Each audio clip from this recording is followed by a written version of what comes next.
રાજ્યમાં આગામી 2 દિવસ ગાજવીજ સાથે વરસાદની આગાહી સાયક્લોનિક સર્ક્યુલેશન અને ટ્રફ લાઇન સક્રિય થતા દક્ષિણ ગુજરાત અને સૌરાષ્ટ્રના કેટલાક જિલ્લામાં વરસાદની આગાહી કરવામાં આવી છે। આજે સૌરાષ્ટ્રના ગીર સોમનાથ, અમરેલી, ભાવનગર, મધ્ય ગુજરાતની વાત કરીએ તો પંચમહાલ, દાહોદ, વડોદરા, છોટાઉદેપુર જિલ્લાના છૂટાછવાયા સ્થળો પર હળવોથી મધ્યમ વરસાદ વરસ્યો છે। તો દક્ષિણ ગુજરાતની વાત કરીએ ભરૂચ, નર્મદા, સુરત, તાપી, નવસારી, ડાંગ અને વલસાડમાં હળવા વરસાદની આગાહી કરાઈ છે। સાથે જ સંઘ પ્રદેશ દીવ, દમણ અને દાદરાનગર હવેલીમાં પણ વરસાદ વરસે તેવી હવામાન વિભાગે આગાહી વ્યક્ત કરી છે। ગાજવીજ સાથે વરસાદની આગાહીને પગલે માછીમારોને પણ દરિયો ન ખેડવા માટેની સૂચના આપી દેવામાં આવી છે।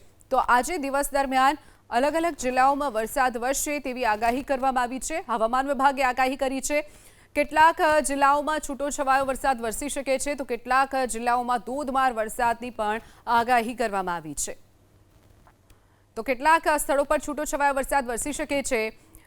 આજે જે આગાહી કરવામાં આવી છે સાયક્લોનિક સર્ક્યુલેશન અને ટ્રફ લાઇન સક્રિય થતા દક્ષિણ ગુજરાત અને સૌરાષ્ટ્રના કેટલાક જિલ્લાઓમાં વરસાદ વરસે તેવી આગાહી કરવામાં આવી છે। આજે સૌરાષ્ટ્રના ગીર સોમનાથ, અમરેલી, ભાવનગર, મધ્ય ગુજરાતના પંચમહાલ, દાહોદ, વડોદરા, છોટાઉદેપુર જિલ્લામાં પણ છૂટોછવાયો વરસાદ વરસી શકે છે।